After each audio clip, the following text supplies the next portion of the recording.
मित्रों, हम आपका स्वागत करते हैं आपके अपने चैनल शुद्ध वचन में।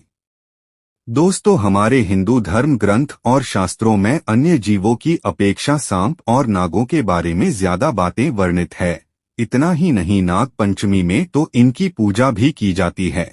पर क्या आप जानते हैं, सांप द्वारा काटे हुए व्यक्ति का अंतिम संस्कार नहीं किया जाता। लेकिन क्यों नहीं किया जाता है, और अगर ऐसे व्यक्ति का अंतिम संस्कार नहीं होता है तो उसके साथ क्या किया जाता है, तो चलिए जानते हैं इसके बारे में। धर्मशास्त्रों में, पुराणों में क्या वर्णन है, सांप काटने के बाद शव को जलाया क्यों नहीं जाता है।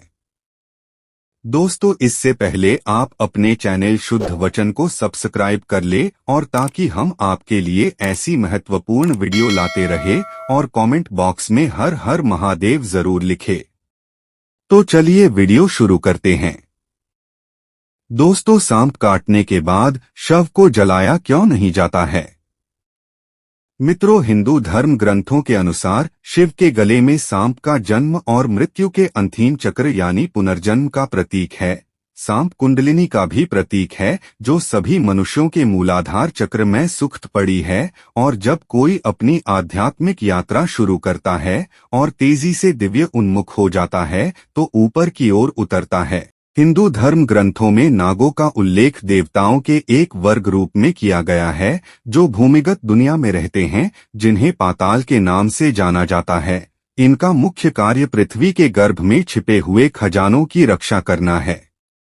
चलिए मित्रों, अब आते हैं अपने मुख्य विषय पर कि क्यों सर्पदंश पीड़ित व्यक्ति का अंतिम संस्कार नहीं किया जाता है। मित्रों, भविष्य पुराण में नागनगीनों और विषैले सांपों का विस्तृत वर्णन किया गया है। हालांकि ऋषि कश्यप ने जो बातें पौराणिक काल में बताई थी उनमें कुछ परिवर्तन हुए हैं। उनके अनुसार नागिन 240 अंडे तक दे सकती है। वर्तमान में इनके अंडों की संख्या 75 या 80 तक ही रह गई है।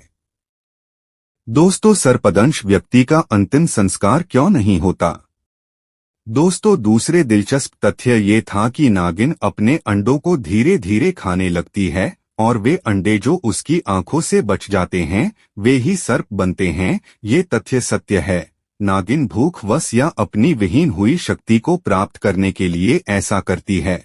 अगर ऐसा ना हो तो इस संसार में केवल नाग नागिन ही रहेंगे और कुछ नहीं बचेगा। ये प्राकृतिक है।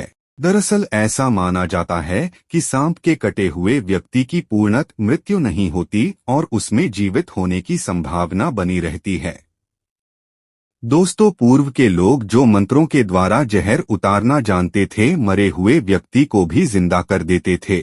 ऐसे लोग नदियों के किनारे रहते थे। यदि सर्पदंश वाली लाश दिखाई पड़ती थी तो उसे निकालकर पुनर्जीवित कर देते थे।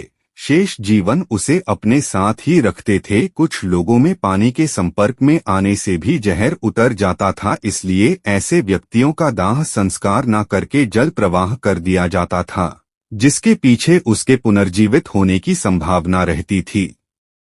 दोस्तों, कई स्थानों पर यह उल्लेख भी मिलता है कि सांप के काटे हुए मृत शव को केले के पेड़ के साथ बांध देते थे, और साथ में एक मुर्गा भी। उस व्यक्ति को फिर नदी में बहा दिया जाता था। जब दूर निकल जाता था मुर्गे को जब भूख लगती तो वो चिल्लाता या बांग देता। इसी नदी किनारे बसे हुए लोगों को ये पता लग जाता कि उस व्यक्ति के साथ क्या हुआ है।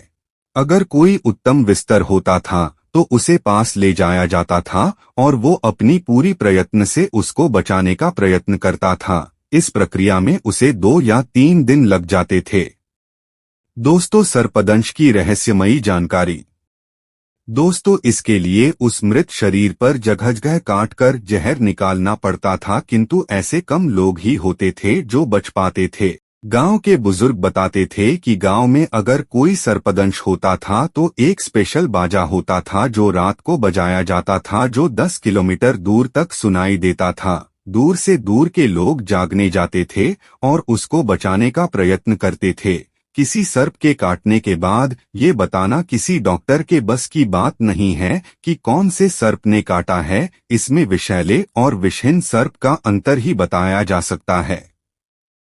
दोस्तों, कारण की बात करें तो सर्प तो भयवश ही काट लेते हैं या उनको तंग करने पर काट लेते हैं। डॉक्टर सर्पदंश को देखकर व्यक्ति के बदलते लक्षण से ये जान लेते हैं कि ये किस सर्प के काटने पर होते हैं। एक व्यक्ति को जब सर्प ने काटा था, उसने ठीक होने के बाद बताया कि उसकी आंखों की पुतलियां फैली हुई लग रही थी और सब कुछ बहुत बड़ा बड़ा और चौड़ा दिख रहा था और नींद आ रही थी। मिचली, उल्टी, रक्तचाप आदि की भी समस्या होती है। दोस्तों, कुछ विषैले सर्प, विशेषकर करेट नामक बेहद खतरनाक सांप, व्यक्ति को नींद में काट लेते हैं और लोग नजरअंदाज कर देते हैं और सोए रह जाते हैं। बाद में उन्हें इसका पता चलता है। मित्रों, इसके अलावा हमारे पूर्वज जो प्रकृति से उसकी हर गतिविधि से ही सबक लेते रहे थे, वो सांप की एक एक गतिविधि से वाकिफ थे। उसकी चपलता, आक्रामकता, छिपे रहने की कला और बिना खतरे के एहसास के शांति से रहने की प्रवृत्ति और खतरा भांपते ही बचाव और सटीक घात लगाने के कौशल से भी परिचित थे। तो मित्रों, आपको इस प्रश्न का उत्तर तो इस पोस्ट में मिल ही गया होगा कि सांप काटने के बाद व्यक्ति को जलाया क्यों नहीं जाता था। दोस्तों, आपको वीडियो कैसा लगा कमेंट में जरूर बताएं। मिलते हैं अगले वीडियो में, तब तक के लिए जय श्री राम।